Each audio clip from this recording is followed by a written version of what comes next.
gosh. The robot voice still freak you out every time? Yeah, it's just so Every weird. time. I like Craig. Okay. Welcome everybody to I don't even know what we're calling this version of the podcast, but we're not going to talk about video games today. That's the plan anyways.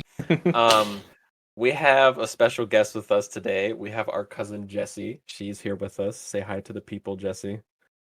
I'm Jessie. I know nothing about video games, but I'm chaotic, so I'm here.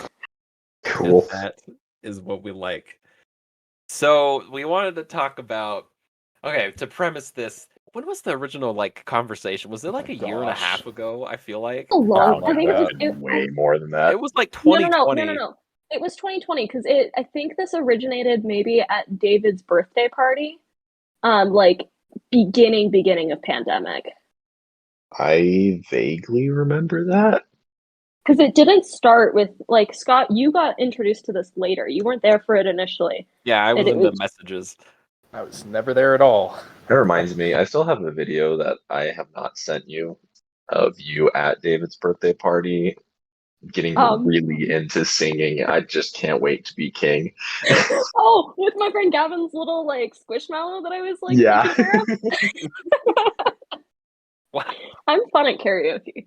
Yeah, it's really a that was a shame good no one time. goes with me. Oh my goodness.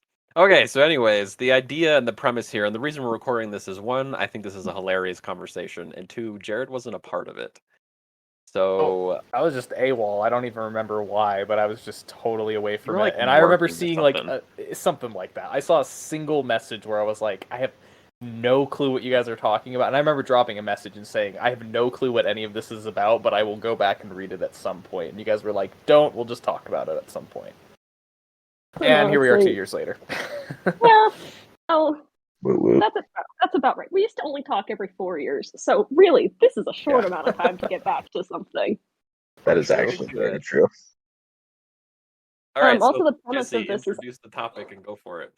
hi. Most important thing to know about me is I commit to the bit and I don't give up on it. I beat it till it's dead, and this is a good example. So I read a lot and watch a lot of movies, and I unfortunately have been allowed to take way too many literary analysis classes that have given me the idea that I can come up with my own theories. So in a conversation, I just watched Moulin Rouge for the first time. That did influence a lot of this. And I was just in general, just thinking about the way characters get killed off in most popular media. And I genuinely cannot tell you how I came up with this, but I just started thinking about this theory of what constitutes a sexy death in media and literature. And I came up with my criteria for how you can check if a death this is specifically meant for works of fiction. I am not encouraging people to determine if real life deaths are sexy or not. Let's talk about Betty White's death real quick and see if it's sexy. No, okay, no, you have to listen You don't first. go there. You Don't start go throwing there. out examples yet. I think Betty White would be honored to have her death be called sexy. That seems like something she'd be very down for. I agree. So I have my criteria that I created for how you can determine if a death is sexy or not. And I think there are 3 essential components to determining. Honestly, you can use this as a general rule for if anything is sexy, but we're specifically looking at death right now.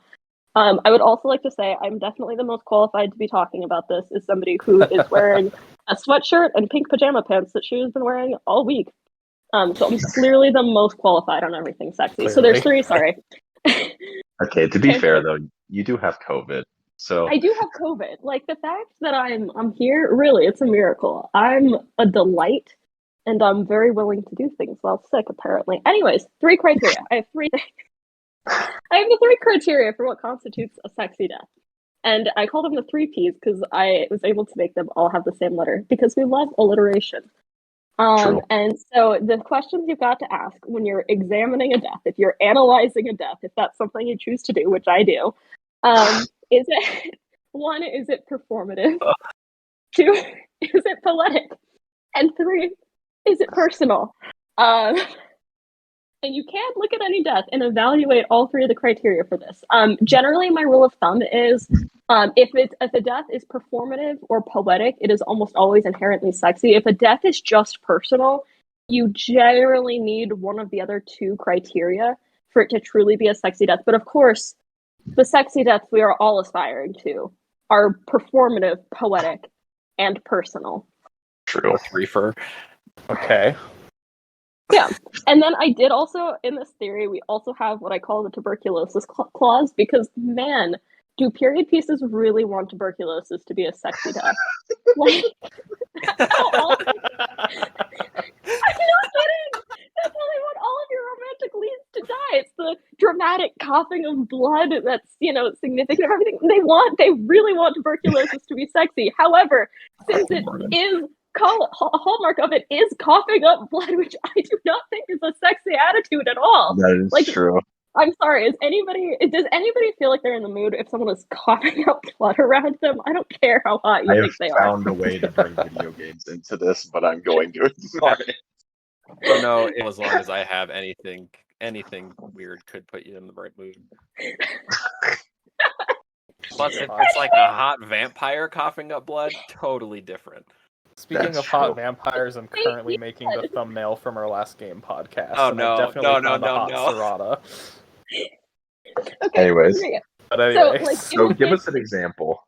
Okay, I'm giving you the example of the tuberculosis clause really quick because it is what originated my thoughts in all of this.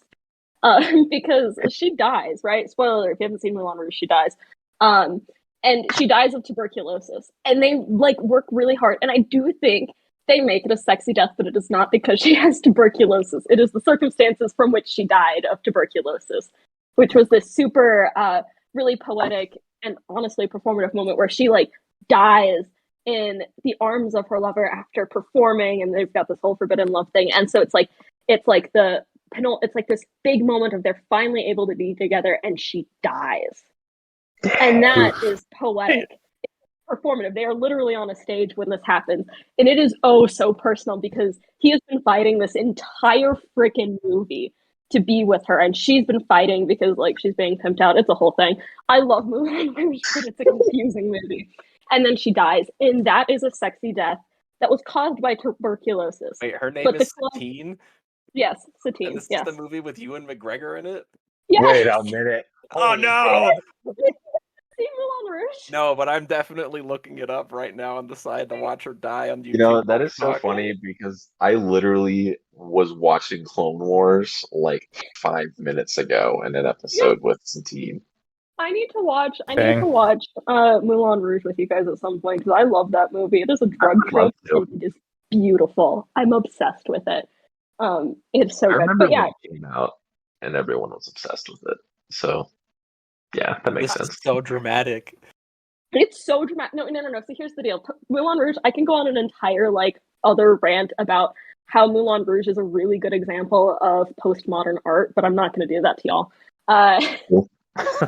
We're here for sexy deaths, not for actual good analysis. Long story short, her death is sexy, but it's not because of tuberculosis. So if somebody dies of tuberculosis, you have to look at the circumstances under which they die, because tuberculosis is not a sexy death. However, a death that is almost always inherently sexy is anything by sword, because swords are very sexy. Okay, see, this is what I was getting to, was I feel like when we first brought this up, we just spent 2 hours in analyzing strictly just okay, is this a sexy death then? Yeah. Oh yeah. No, we decided Obi-Wan was the best example was Obi-Wan Kenobi. Yes, Obi-Wan Kenobi. How did it originate? originate? It originated because David and I were talking about. I'd insulted David, we were just messaging, and he said something that offended me, and I said, "I hope you die an utterly unsexy death." And that was the worst. Dang. I cannot believe you wished that on me. Take it back. And I said no. And so then we started talking about what a sexy death was, and I made a comment that death by guillotine can be inherently sexy. But I've thought about this recently, and I think it's more sexy for the other people involved. That usually more of a is sexy killing, right? It's not that death itself is sexy, it's what that death symbolizes for others. It has nothing to do with you. Usually if you're getting killed by guillotine, you're kind of a garbage person. Oh, isn't that a sexy killing? That's true. Yeah, it's a sexy killing, because we do have to consider, true. Is it a sexy death or is it a sexy murder? Let's just say sexy killing, because murder is a crime. And true. crime is sexy, but we're not talking about that. And if anybody wants to argue with me, watch an episode of the show Leverage and tell me I'm wrong. Yeah, or watch White Collar. I was about to say White Collar. Super hot. Yeah. Notice. That's true, but I mean I mean, like, in terms of Tangled? Wait, sorry. Wait, what? Well, I don't know if freaking Prime is sexy entangled or if it's Flynn Rider. Hang on. yeah. I mean, we need Flynn, to pursue that thought process, Jared. I'm just Please saying, explain. like Flynn was when they made the character for him. No, They he's a literally criminal put, like, and he's sexy. they I had like get a that. giant amount of women come in, and they all decided what was the most attractive feature of like Okay, every single yes. part. Like, what's the most attractive nose we can animate, and ears, and everything. And that's how they made Flynn. And what is he? He's a freaking thief. That's all I was saying. Gotcha. So Okay, criminals listen. If we're, are inherently if we're sexy, talking, that's if we're talking about sexy criminals in Disney, like who, like the part of them being a thief is what adds to their appeal. I really got to say, Aladdin might beat out Flynn, because That's fair. like, That's fair. because Flynn, because like with Flynn, with Eugene, it was like a bunch of other things about his personality. Whereas initially, watching Aladdin like just completely give those guards like a run for their money and just completely make a joke out of them, that was a good moment for me. Like that was formative in my idea of what I was looking for. In what? We don't need to talk about that one further. You guys know the Okay. people. You guys know the kind of people I date. That shouldn't be surprising. I'm sorry. Okay, let's rag just on my realign ex. here. Back on track. Let's talk about Obi-Wan Kenobi, okay? I was just about to do that. All right. Yes. So let's dissect the definitely death of meets all Obi-Wan three, right? Kenobi. Oh yeah, 100%. But we gotta talk through it. Okay. So wait, I want to hear Jared. Yeah. Let's hear Jared's thoughts. See if you can come up with it. Why is Obi-Wan Kenobi meet all three P's of a sexy death? Okay, and I wrote it down. Okay, I mean, it's extremely... Okay, I mean, right off the bat, I mean, it's extremely personal, the whole relationship between the two of them. Anakin, or I guess Darth Vader, we should say, and Obi-Wan, extremely personal. They got a whole bunch of history there, so no doubt personal. Freaking performative? Have you seen... Okay, homie turns off his lightsaber and says, "It doesn't matter, I'll be far more powerful dead than I am alive." Like, nothing is more performative than that. I'm really know, inspired full to die view as of well as everybody. Obi-Wan. Yeah, just Straight total up. thug. And then poetic, I mean, of course it's poetic as well, being the fact that he then goes on to lead Luke out of there and all that crap that goes on there. I mean, there's Also, there's no doubt. Also the inherent like poetic nature of it being Anakin to kill him, to be Oh, Darth Vader. absolutely. Like, you Oh, know, yeah. that dynamic and that like power dynamic, Well, especially like inherently and- poetic in that. And the poetic nature of the fact that his death enabled Luke to become... I don't know, the poetic that Obi-Wan's death enabled Luke to become who he became, to then get Anakin to come back to the light and do what Obi-Wan couldn't do. Yeah. Mm. Yeah. And that yeah. he was actually telling the truth when he said, like, "I will be more powerful dead than alive." It's like, yeah. Freaking He really was. Yeah, and like so that's like I said, that is Also, he died by a sword. he did die by a By a sword. And it was laser sword. A laser sword. Yep. Okay, personally, like I don't know, I think this could be like a very female gaze thing. I do prefer like your traditional like metal sword. I think that's a little more just like sexy, like the design of it. First of all, anyways, I could talk about swords a lot and probably explain way too much about myself, but I think the only way that aspect of it could be sexier is if, like, the lightsaber. I mean, the lightsaber, even you take some time to die, you know. But I mean, he just instantly popped. So I think the only thing that could make it sexier is if it took him more time to die. So he had that one-liner to drop on Anakin one last time. But that's all. Hard to disagree. Let me. Okay, hang on. I was thinking about this. Is it inherently more sexy and performative to go out on your own terms? Yeah, that's what I was. Yeah, gonna say. 100%. I mean, no. I agree with you on that. I just mean that the finality of killing somebody with a metal sword, part of that is the fact that whenever there's that killing with a sword, there's always that last exchange of words before they eventually bleed out and die. Yeah, that's all I'm saying. You gotta say there is Mhm. something sexy about taking your time. Exactly. That's true. It's true.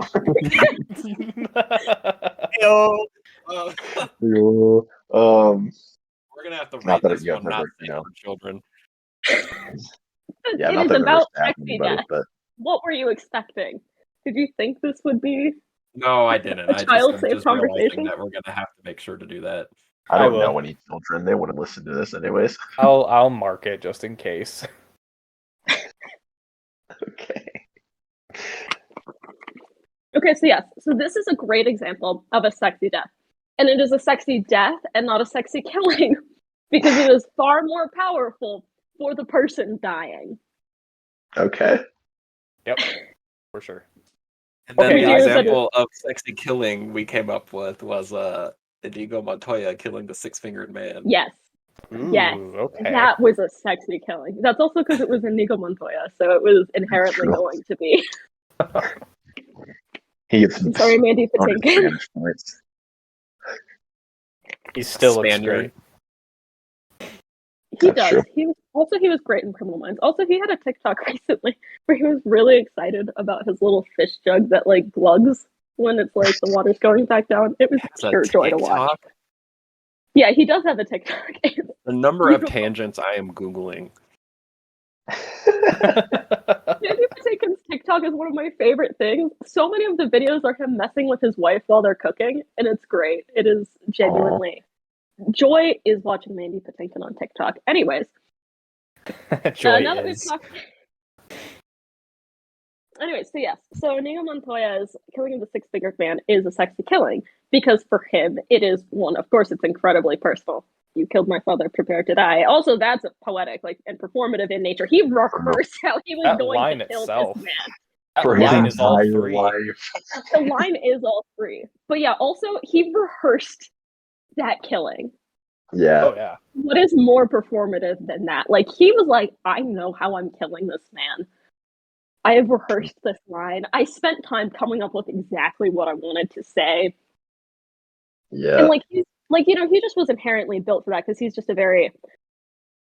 he kind of embodies the personal, poetic, performative like ideas as a person, as a character himself. Like he freaking like waited for Wesley to climb up the mountain when he could have killed him so many times before then.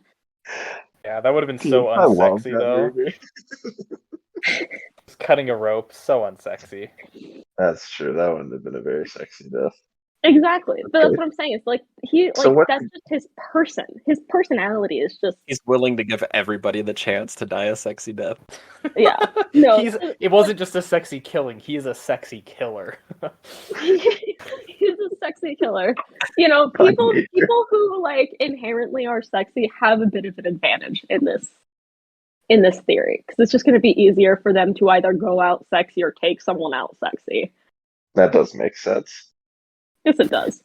Okay, so what's a good example of a sexy death that is not a killing then? Oh, that is not like a sexy like actual death. Or it's like just a death, but not like somebody got killed by somebody else. Well, like Oh, I said, like I was talking about Moulin Rouge, Satine dies of technically like she dies of a disease, not somebody doesn't kill her. It's this thing where she's Right. slowly dying throughout the whole movie and is hiding it from everyone except for essentially her pimp. It's a long, complicated story. Like it's Do this Romeo death and she Juliet sees- get sexy deaths, or are they considered stupid? Okay, then here's the deal. Performative. I think that I know that Romeo and Juliet as being talked about as anything good is controversial, but I've recently come to an understanding of Romeo and Juliet that I'm more okay with. And so I think I'm pretty comfortable in saying that their deaths are sexy, but I do want to put a PSA that my problem with it is calling anything about suicide sexy and like romanticizing that even further than it already has been. True. So I think that's my main problem with it because it certainly has its poetic aspects of it and its performativity and it's incredibly personal. I think my bigger problem with that is suicide is overly romanticized within neurodivergent communities. And so like ethically I have issues calling those sexy deaths. Got it. Valid. However, if we That want is- to talk Shakespeare, Okay, we got yeah. some sexy sure. deaths in Shakespeare and some sexy killings because Shakespeare, well, you know, he really liked sex, so it was bound to That's happen. true. So an example of a sexy death in Shakespeare. I really, really like Othello. And I think Desdemona's death is awful. Like, she did not need to die. But the way she does die is pretty sexy, if tragic. It is tragically sexy, because that's something I've decided as of right now exists. I am not familiar enough with Othello to know. Okay, I will give Me you neither. Me neither. Jesse's going to explain Shakespeare for a second. All right. So Othello, first of all, is a story about racism. That's a part of it. Anyway, so Othello is this nobleman, and he's black, and that is really imperative to the story. And he's married to Desdemona, who is traditionally cast as a white woman.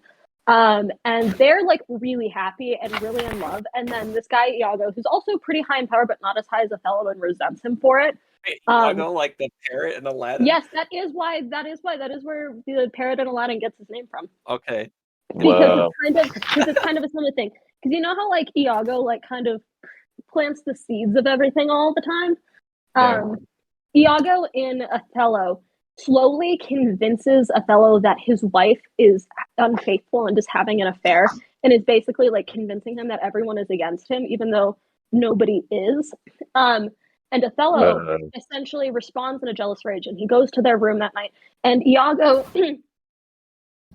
has stolen Desdemona's handkerchief and planted it on someone else. And when Othello sees that, it's like his proof that his wife has been cheating on him. The real tragedy of this is Desdemona is completely faithful. Like, she's genuinely a really wonderful woman, a really wonderful person. All of this stuff. But, you know, Othello thinks he sees proof, and he goes into a jealous rage, and he goes into their room and is basically accusing her of being unfaithful. And she is just begging him to listen to her, and he doesn't, and he smothers her with a pillow in their bed. How is that a sexy death? There's like the poetic, like, okay, listen, okay. Like I said, it's tragic, but it fits some of the components because it's very personal. It is literally her husband. And there's just like the poetic nature of being like smothered in not just their bed, but their marriage bed. Like that, like there's this whole symbolic nature of their marriage bed within the play. That's part of like a big thing about her being faithful. And just like that's the components of it. Like I said, it's very, very tragic, but it does fit the criteria. Also, really good examples. But does the fellow is convinced without talking to his wife that she's cheating on him make it dumb though? Like, okay, no. You're looking at the killer, not the death. Yeah, the death is sexy. We're talking about the death is sexy. the death of the wife is sexy. Yeah, him killing isn't. Yeah, I see. Him killing isn't. That is a sexy death, not a sexy kill. That I feel like it's it's poetic because it's like I don't know. Like when you're smothering It's somebody. It's smothering, yeah. Yeah, It when you're fits the smothering somebody, you criteria. can't hear them, which is like exactly what he was doing, was just refusing to listen. Exactly, yeah. Yeah, and then of course, I mean, he does. It's a tragedy, so he eventually does find out. He still dies. It's this whole thing. Of course. But her death is sexy because of that. Also, Julius Caesar has a lot of sexy killing and a lot of sexy death. Because it is a story about betrayal and personal deaths, and that is another issue. The issue of Julius Caesar is we also fall into the let's not romanticize suicide, even though suicide in the context of Julius Caesar functions very differently than suicide now. But oh yeah, that's a much longer tangent. And then like sexy, and then like so. Also, Okay, if we're talking about Hamlet? sexy death. That's what I was about to say. We can't talk about sexy death and sexy killing. I was like, Hamlet seems without like a good talking one. about Hamlet. I just wanted to bring up Othello because I love Othello. I was introduced to it as a child. Not a child. Well, as a child. Anyways, but yes, Hamlet. Hamlet's interesting because he has some sexy deaths. He also, I feel like there's some sexy not deaths that happen in it. Like there's something about like that's called as much sexiness. as we no, it is. Yes, there is, but like not what I'm talking about is like specifically one of my favorite scenes in Hamlet is when he's finally decided he's gonna kill Claudio, and then he finds him praying and he refuses to kill him because he'll go to heaven if he dies praying. And he wants him to go to hell so badly that he doesn't kill him. Sexy. And then the other like the kind of I don't want to call anything Claudio does sexy because he is a scumbag and I hate him. But like he knows that Hamlet is trying to kill him and is specifically praying so that Hamlet won't kill him because he knows he wants him to go to hell so badly that he wouldn't. Dang. That kind of Like- reminds me of when my dad would come downstairs being mad that I wasn't up getting ready for seminary, and then I would immediately just roll over and start praying so he'd feel bad if he came in and yelled at me. You know? You did that? That's so I did smart. that That's often. genius. I would just stand up until he left the room and then get back in bed. That's way better. That's like you really can't get mad at me. Like you have no idea how long I've been here. Are you gonna get mad at me for praying too long? Literally, that was the exact thought process. I did it like once, and then I was like, "Hey, I should do this every time." But then I actually, like ended up praying, which was good too. So, Okay. Okay, so let me ask this then: Is Hamlet's death okay? Hamlet's death in and of itself is a sexy death. Is it compounded by the fact that it is immediately preceded by a sexy killing? Oh yeah, that definitely like man, if we want to talk about like sexy massacres, the end of Hamlet. Oh dang. Wait. Sexy massacres, whole new dude. We're category. gonna get flagged, guys. Woo! Jared Alright, just got like this. Let's do it. We're committed at this point. Definitely checking the not child friendly. This is Okay, gonna be the continue. sexy death of our YouTube channel right here. Let's do it. It'll be Let's very do it. poetic because we're talking about it. Yeah. And it's very personal because we all know each other. Anyways, so yes, let's look at the final scene of Hamlet, where all the murder is happening. Let's just first of all, let's look at all the connections between the people that are dying and the people doing the killing, right? So this is a whole family affair. It is inherently so personal. Also, calling it a family affair and then talking about it being sexy makes me feel weird. So let's Yeah, that's pretend a I little didn't say weird. that. We're gonna Let's skip redact over that I'll- and go ahead and start over. Sounds weird, but I'll allow it. Okay. So we're looking at this. All everything about this like massacre is so personal. Can I Because interrupt for the- 1 second and just say Yeah. that it is weird to say family affair in relation with sexy death, but you have a dude who married his dead brother's wife, so it kind of Exactly. is a family I affair. guess it kind of fits. Exactly. Yeah, There's YouTube. already incestual undertones going on with Educational. Hamlet. Okay. So yes. Oh yeah, for the educational aspect, here's a little family tree of killing and death and distrust and betrayal going on here. All right. So at this point, Polonius is already dead. Polonius is the father of Ophelia, whom Hamlet was in love with and then like dissed and she killed herself. And again, we're not going to treat her death as sexy. We don't romanticize suicide on this podcast. I've decided this. I, the guest, Thank have you. decided something. So they're already dead. That was also very personal, all of that, because he accidentally killed Polonius, because, whole thing. Anyway, so they're already dead. So now, our cast of characters, we've got the people who end up dying. We have Claudio, and Gertrude. Gertrude is Hamlet's mother. Claudio is his uncle and now stepfather. Claudio also killed his real dad. Again, there's some weird stuff going on here, right? There's also this Hamlet and his mother have kind of a weird relationship depending on how you read and play it. So there's that. And then yeah. there's also I did Larity. an essay on that. Yeah. That's a fun essay to write. Then there's also Larides. And this is why it's important to talk about Polonius and Ophelia, because he's Polonius' son and Ophelia's brother. And he is trying to, of course, avenge his family that Hamlet has essentially killed in his madness. And there's this whole thing. And then, of course, there's Hamlet, who is this tortured to questionable insanity that you can play a lot with if he actually goes insane, if it's all performative, which is, and inherently is part of our criteria as is, going into it. And then, so, Hamlet, sorry, out of breath, as a reminder, COVID. Take a deep breath. Take your time. You don't have to blaze through this.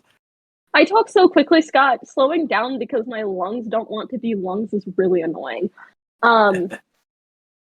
So we have at the top of this, we already have like Gertrude. His mother has died because she drinks poison that was intended ?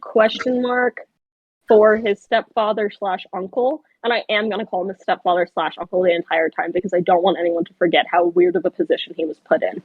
And then him and Laertes are in a duel, because of the part where he killed his family. Battle swords and such. And they're swords, yeah. Laertes and Hamlet both die by sword. They both kill each other, which, man, Hardcore. Oof. What's the Sexy oof right there. Yeah, I mean, what is more sexy than being killed by the person you've killed? Yeah. That is pretty dope, actually. Hard pressed to think of I something almost better. made a really bad joke, and we're gonna move on. So we've got. Proud of you. So we've got. Oh, also, this whole time, Hamlet has also just effectively killed his two friends from college by sending them across seas and saying, "Oh, you're supposed to execute them," even though he was the one who was A good supposed to play be about that. executed. I love Rosencrantz and Guildenstern are dead. It's my favorite play, and I could talk about it for hours, but we're not going to do that right now. And so here's the deal. Also, so this whole thing is basically, this whole thing gets started because Hamlet is asked if he's ready to come to this match, to this duel with Laertes. And Horatio, his best friend, on friend, because there could definitely be more there. He tries to get him to not go. And Hamlet's like, I'm gonna fight.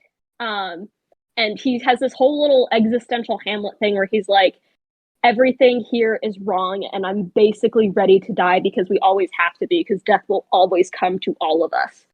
Hamlet then asks for Laertes' forgiveness because it was an impulse thing that he killed Polonius. He didn't mean to. Laertes is like, nope. Wait. What? How Okay, do you impulsively kill someone without meaning to? Okay, he I kills gotta him, be but he real thought with he you. was someone else. I have not seen or read Hamlet, so this Ugh. is all a wild trip going Oh, on. really? Hamlet's great, dude. I mean, I've seen Lion King, and I've heard that's basically Hamlet. I mean, in a way. Yeah. Okay. So there's Alright, okay. sure. So let's give this. So Yeah, this change is the why we names need to to. Timon and Pumbaa, then talk to me. Okay. So we're gonna forget about Rosencrantz and Guildenstern. So he basically, Laertes is like, I'm not going to forgive you until an elder has advised him in the manner. But they select their foils, and they're blunted swords he's been fencing. They're not like fully sharp swords. And the king says that if Hamlet wins the first or second hit or move, he will drink to Hamlet's health and then throws into this cup a valuable gem that is actually poison, because he's trying to poison Hamlet. So he gives the wine to Hamlet. And the duel begins. Hamlet does hit Laertes, but refuses to drink from the cup because he, kind of has an idea that it's poisoned, saying he'll play another hit first. And then he hits Laertes again, so he's gotten 2 hits. And Gertrude wants to drink from the cup to his health. The king tells her not to drink, but then she does anyway. And Claudius is like, shoot, I just poisoned her. And then Laertes, Laertes has been given a poisoned sword to kill Hamlet with. And Laertes has a strike of consciousness where he's like, wounding Hamlet with a poisoned sword is against his conscience. But they fight again, and he hits Hamlet. And then they manage to exchange swords further on in this fight. And Hamlet then wounds Laertes with Laertes' own blade. So he has been poisoned by the sword he was given to poison Hamlet with. And then the queen dies. Laertes has his super dramatic, I am justly killed with my own treachery, where he's like, I was winning unfairly. It's fair that I die this way. The queen calls out to Hamlet before she dies, and then Laertes is like, Hamlet, you are also dying from your own poison sword, that the king is to blame both for the poison on the sword and the poison in the cup.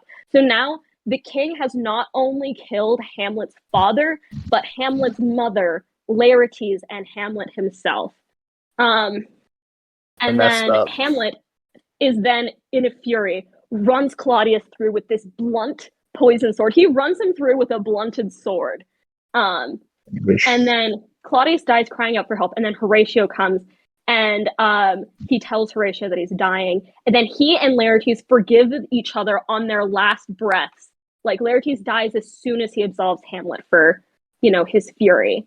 And then, like, Fortinbras, who's like, they've got these other characters coming in, and they're like, there's essentially a war is starting because, this Denmark has been in turmoil on a power stance, and so, of course, people are taking advantage of that. And then Hamlet's last words is a monologue to Horatio in which he says, "Do not kill yourself because I'm dying, but to stay alive and tell his story," which is very similar to the ending of the musical Camelot. And then he's like, "I want to say in a Shakespeare play." Yeah. He then wishes Fortinbras to be made king of Denmark. He, bequeaths the throne to him. And then Fortinbras comes into the room, and the English ambassador's like, Rosencrantz and Guildenstern are dead. And then Horatio is like, "I will tell everyone assembled the story of what happened." And then Hamlet gets carried away like a soldier. That is the final scene of Hamlet, and holy cow, is it filled with sexy death and sexy murder. What a scene that is. So yes. Yeah, that's 120% a sexy massacre, like, no doubt. Right. Every single, like, play of it. And then, of course, it's all written by Shakespeare, so it's all written in very, very poetic language and meter, so there's that helping it out.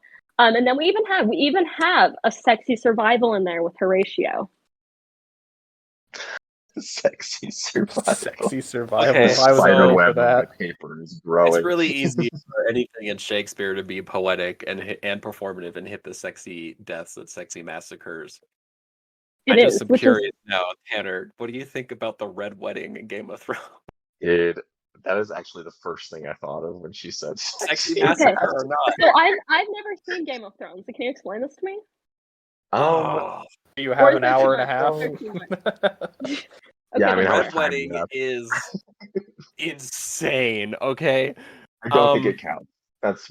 But we'll talk about that. I don't think it does either. So, real quick rundown on the Red Wedding, right? So, Game of Thrones, you basically have.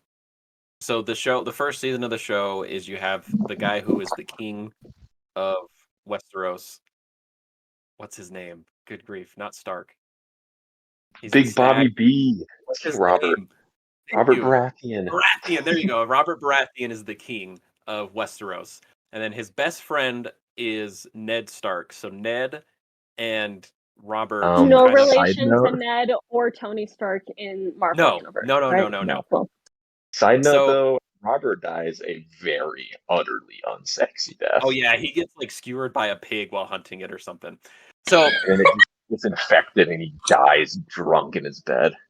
So okay, so the point is before Ned and Robert before Robert was the king was one of the We're going so far back in this Sorry, this is important part of it. The Targaryens ruled Westeros for a super long time.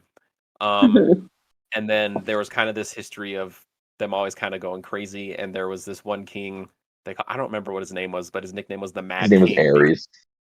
Okay. Yeah, his nickname was the Mad King because he did all kinds of crazy stuff and kind of went bonkers. So when he ordered a bunch of his soldiers to like kill a bunch of civilians for like no reason at all, and his personal bodyguard, Jaime Lannister, killed him, and then so kind of a war broke out among all the houses of Westeros for who would take charge, and Robert Baratheon ended up on top because Ned Stark supported him. Like they banded together and kind of conquered everything. And so Robert became the king. Ned's like up in the north, raising his family, doing his own thing. Game of Thrones starts with Robert coming to Ned and being like, "Hey, I need you to come and help me in the court as the hand of the king." So basically like second in command. So he goes with him to do that on their journey from the north back to whatever the capital is called that I can't remember at this point. He is when they're hunting a boar and King Baratheon gets skewered by the boar. They get back to land. You are butchering this. Kelly, you've read it more recently than I watched the show. I know. Well, basically, all you need to know is that Ned ends up getting killed by Robert Baratheon's son, who takes over as king after Robert dies. He's actually not Robert's son. He's an illegitimate child of Oh. incest with, But but Robert's wife was Yeah, the guy who Robert's wife stabbed is Mad the- King. His Oh, wife's bastard, and it's almost twin always brother. going to have some element of sexiness. That's true. Well, this is all like barely even related. The point Oh, is, gotcha. it's off this war, and so Ned's son is leading this big war against the family of, the king's wife, the Lannisters, because Joffrey Baratheon kills Ned Stark, and it's completely unjust and a really dumb political mood. But he's a psychopath and he's a child. It's also So like 12. So it made sense. So he's leading this war, and they need to cross this river in order to continue this war, but the guy won't let them pass. And so he agrees. The king, Ned's son, oh gosh, what's his name? Freak. What is his name? last name is Stark. It's something Stark. I don't remember. They call him the Young Wolf. We're just gonna call him that until I remember his name. Rob. But It's Rob Stark. Rob. Is it Rob? I had to think it's Google it. Rob. Yeah, it's Okay, Rob. yeah. So Rob basically agrees to marry this guy's daughter in exchange for letting them pass across this river. He ends up getting in a battle and falling in love with this nurse that treats him after the battle because he gets wounded and fornicates. And he feels bad because she gets pregnant, so he marries her because he has honor. And this guy is really, they expect Hey, him he to be also upset really did about it. like her though. He also did, yeah. They have a very, very cute romance. It's This really, wasn't really just good. like a knocked up scenario shotgun wedding. He actually did really like her. That's No, important. he fell in love with her. That is important to know. But then so they have this wedding, and obviously they're really scared because the guy that let them pass across the river is pretty ruthless, Mm-hmm. and so they're expecting retribution from him since he can't marry one of his daughters now. But he's like, okay, well, it's fine. We'll figure something out. Turns out that's not true. They did figure something So, out, but it ended in a lot of yeah, blood, I'm assuming.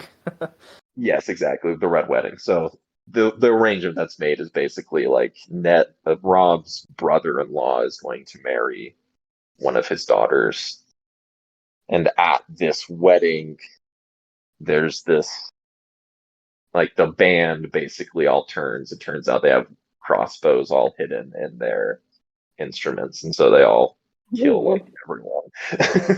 Oh, This is so, like, on one hand, it is very, very good and it's well written, but on the same issue as the suicide thing, I take issue with it being considered sexy just because Rob's wife is super pregnant, and it starts with her getting stabbed, like, in the stomach, and oh then my gosh. yeah, so it's really horrible. And it's meant to dang. be, and it's this super, super shocking, horrible event that happens where basically the entire war ends right there just because of this horrible assassination at a wedding where they like wipe out his entire family. Okay, Dang. can we say that the deaths in the massacre, besides the pregnant women, can create the sexy Um, massacre? Not just the men. well, it is kind of it is very poetic because it actually is like there was this previous thing that had kind of happened in the same way where the Lannisters had killed people as the band was playing this one song, and like Ooh. Rob's mom kind of realizes, like, at the very last moment that, like, they're playing, what's it called, the Reigns of Castamere or The Reigns something of like Casper. that. It's a song of House Lannister. Yeah. Yes, and she's just like, oh no, and then that's when everything kicks off. Hello?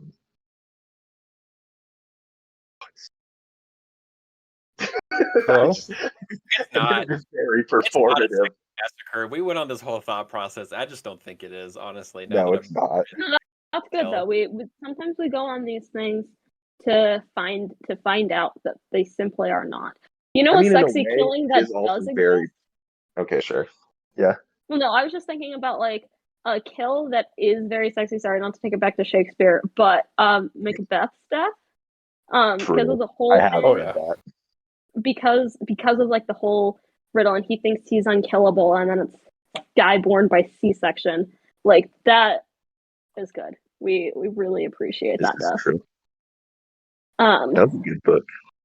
Okay, so the thing I've been thinking about, you guys have been talking about Game of Thrones, and I have been paying attention, but I've also been thinking about other things, is so there's the saying, some are born great, some achieve greatness, and some have greatness thrust upon them. Kind of thinking about how, like, we've got this idea that people can be sexy killers, and people can die sexy, and then there are people who are just born sexy, right? That sounds weird. But, like, we kind of have the same little concept. Like Chris Hemsworth. What? I said like Chris Hemsworth. Yeah. So it's just I've just been thinking about that and trying to think of examples we have of like our pinnacle of like a sexy death. We've got Obi-Wan Kenobi. True. We've got like a pinnacle of a sexy kill with Inigo Montoya. And then there's some of us don't have to kill or die to achieve sexiness. And I genuinely think maybe we should all aspire to just being sexy rather than having to die as such or become one through crime. The problem is, Good luck, Scott. That's a good thought. Scott immediately takes issue with this thought. I was gonna say the problem is there's no way for me to get sexier at this point other than to die a sexy death or kill someone sexily. But I feel I was like gonna say, don't count yourself out. You could definitely kill someone in a sexy but manner. the opportunity That's to kill true. someone sexy, I feel like, is a lot more complicated than finding a sexy death. Yeah, I feel like one of I don't us know, would have just to like lead a enter more the dark interesting side or life, something. Scott. I could definitely achieve a sexy kill pretty easily. That's a little bit frightening for you to say, but okay. Okay, all right. I could too. I don't want to. Is the thing. I'd that's rather fair, that's die fair. a sexy death having not murdered somebody than commit the murder for the sexy killing. That's fair. I think I would prefer to be the Hamlet dying a sexy death as the Horatio living on to be sexy rather than the murder aspect. I don't actually want to kill anybody. I just could. It's important to know your own abilities. That's true. Know your limits, Yeah. I could be one sexy murderer, but I'm choosing not to be. True. That'd be cool. And I need to clarify here: Ted Bundy does not count as a sexy murderer. No, I he's feel like no. that Okay, would- again, Anything we don't- serial we don't doesn't call- count. Real he's a life real people person. don't count. He's a we don't call real life murderers sexy. Yeah. That, like I said, this is a framework intended to be used for works of fiction. Okay, Yeah. but we really did also can't talk about overstate it. Caesar originally getting stabbed by Okay, everybody. listen. Okay, That we're but like talking. the work of fiction about him.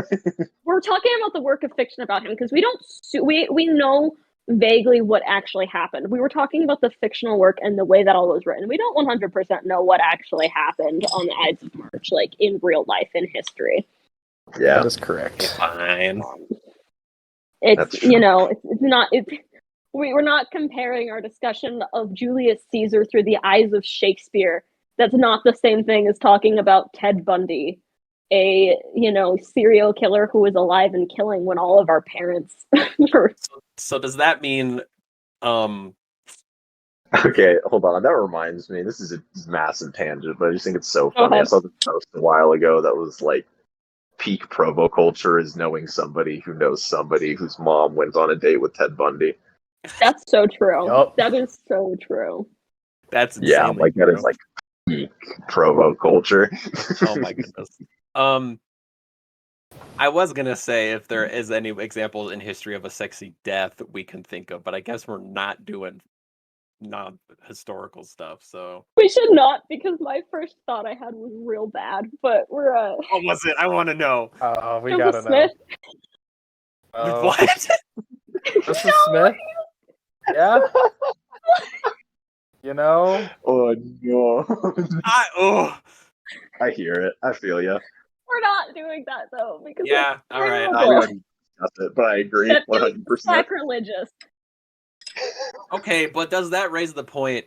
Is a martyrdom kind of a sexy death in Oh, general? Okay, listen, yeah, I feel you know like what? if you're gonna die, like if we're going to look at a real life death, martyrdom is a really good way to die sexy. That's Like, Yeah. it true. is inherent. I was gonna say, Joan because of Arc went out like a is beast. it kind of Joan of Arc, Obi-Wan? that is Obi-Wan Kenobi is kind of a martyr, right? Like, Yeah. because not only does it motivate Luke, it kind of motivates the rest of the rebellion to kind of get their crap together, you know? Like, Yeah. so martyrdom is just kind Finn of would have been a sexy death. Martyrdom is like all like you're kind of a shoo-in to have a sexy death in that case. Just like murders like for justice, like and like murders like that come from that are probably going to be sexy murders. Like if Batman would just man up and murder some Joker, it'd probably be a sexy death and sexy killing. yeah, no, that would be a man. The amount of tension between the two of them that is True. mutually Intensely a sexy death and a sexy kill. I actually did a project once where our final performance was a scene where Batman is seducing the Joker. What? Yes, I did this in a BYU class. Thank you to Tony Gunn in dramatic literature for still allowing my group to do this when we told him exactly what we were going to do. He laughed, him and our TA laughed for like 2 minutes straight. And then No. our TA like asked a valid question and our professor just went, "That's so much more eloquent. I was just going to say, why?" And then they still let us do it. Anyways, that to say, Joker and Batman, man, if Batman would just go ahead and kill him, that would be simultaneously a sexy death and a sexy kill. True. Okay, that makes me For wonder the sake though. of my theory, it should happen. In the first Batman movie, when Ra's al Ghul died, that was absolutely a sexy death. Oh yeah. Oh, for sure. Interesting. Yeah, looking at superhero movies, you got some good examples of sexy deaths and sexy kills because they're melodramas, and so by nature they're good. They're primed. They're primed for that type of just ripe grounds for picking. Ooh, Man, okay. But what would you good call in Captain America Civil War when Zemo goes to kill himself and ooh. T'Challa stops him? Ooh. Because that's pretty sexy. But it's like it's not a murder and it's not a death. Like, no, that's just sexy, man. Sometimes you don't need another. You don't need a qualifier. You don't need a qualifying noun on that one. It's just sexy. Which Marvel movies also have some pretty darn good examples of. looking at that helicopter scene, baby. Yep. Mm-hmm. Yep. We all know how Tanner feels about that. Also, just many aspects of WandaVision. True. That was just a good show. We love WandaVision. We do. But yeah, we could talk pretty extensively about sexy deaths, sexy murders, and just general like moments that for no good reason are sexy in Marvel movies. I could talk about that for hours. Okay, Tony Stark's death. Poetic. Yes. Or no? Yeah. His last words were, "I am Iron Man." Yeah. And it was like the completion of his character arc from being like, it was built throughout the entire series up to that point for Tony Stark to be in a place where that would be the decision he would make. Yeah.